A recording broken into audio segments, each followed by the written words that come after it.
warahmatullahi wabarakatuh. Pemirsa, gembira sekali kita bisa bertemu dalam acara Belajar Islam dengan tema besar Islam Abad 21. Pada hari ini kita akan membicarakan sebuah hasil penelitian yang berjudul Pola-pola konflik keagamaan di Indonesia yang mengambil kurun waktu 1990 sampai 2008. Untuk membicarakan hasil penelitian ini adalah sebuah hasil penelitian yang dilakukan oleh Yayasan Paramadina. Kami akan membawa Anda bertemu dengan dua narasumber kita. Yang pertama adalah Bapak Ihsan Ali Fauzi, yaitu Ketua Pusat Studi Agama dan Demokrasi di Yayasan Paramadina. Assalamualaikum Pak Ihsan. Waalaikumsalam. Dan kedua adalah dengan narasumber kedua Zainal Abidin Bagir sebagai Ketua Program Studi Agama dan Lintas Budaya Sekolah Pasca Sarjana Universitas Gadjah Mada.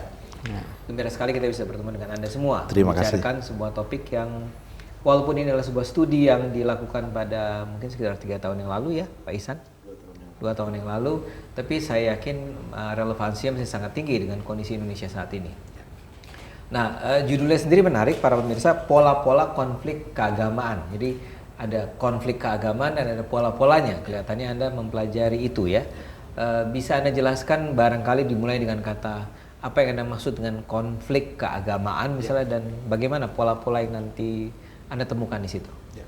Terima kasih sudah diundang untuk membicarakan hasil riset ini ya. Ada banyak orang yang suka marah, terutama pemimpin agama kalau disebut konflik agama. Karena misalnya disebutkan bahwa agama itu tidak mengajarkan orang untuk berbuat kekerasan gitu. Dan seterusnya gitu ya. Tapi jadi harus kita jelaskan beberapa hal. Satu, yang dimaksud dengan konflik itu netral sebenarnya. Alamiah. Konflik itu adalah perbedaan sebenarnya. Perbenturan bisa. Jadi Bang Adek suka makan gado-gado, saya suka makan nasi padang. Nah, itu kita sebenarnya konflik dalam menyangkut makanan gitu ya. Dalam makna asli dari kata konflik ya, konflik itu berbeda. Jadi sesuatu yang alamiah dan kita punya bayangan bahwa konflik itu adalah kekerasan itu karena dulu di masa Pak Harto kita nggak boleh ngomongin konflik gitu ya, seakan-akan semuanya itu sama gitu. Padahal kan tidak mungkin semuanya sama itu. Anda punya hobi berbeda, apalagi misalnya kalau menyangkut agama, Anda Kristen, saya Muslim gitu. Jadi pasti beda. Nah, konflik itu diakui dong, ya. Apalagi ada konflik-konflik yang membuat kita harus berbenturan karena kepentingan kita berbenturan ya. Tadi menyangkut makanan, itu mungkin sederhana lah. Kadang-kadang kita makan padang, kadang-kadang kita makan gado-gado gitu ya.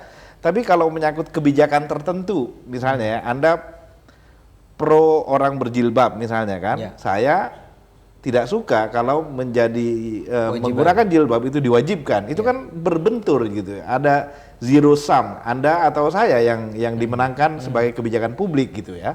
Nah, menyangkut konflik seperti itu hanya ada 2 cara kan. Satu, konflik itu disalurkan secara damai, ya. Itulah namanya demokrasi, mengelola konflik agar konflik disalurkan secara damai, atau kita berkelahi gara-gara konflik itu. Itu yang namanya kekerasan.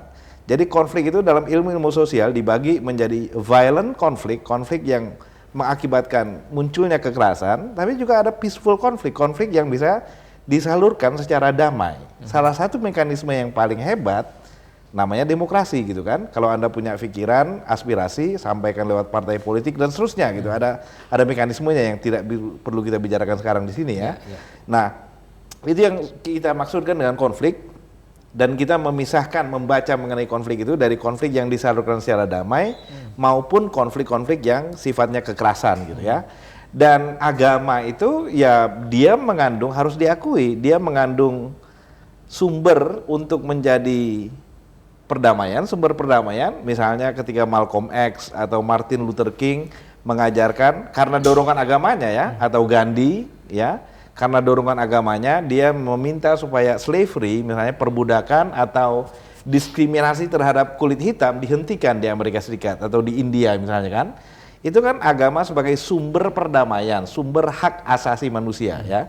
Tapi kadang-kadang misalnya di Ambon ya, ada orang Islam yang tidak suka, ada orang yang Islam yang tidak terpuaskan karena kepentingannya terhalangi misalnya, atau orang Kristen tertentu, dan menggunakan agamanya sebagai motivasi gitu ya, sebagai sumber nilai untuk memberontak gitu.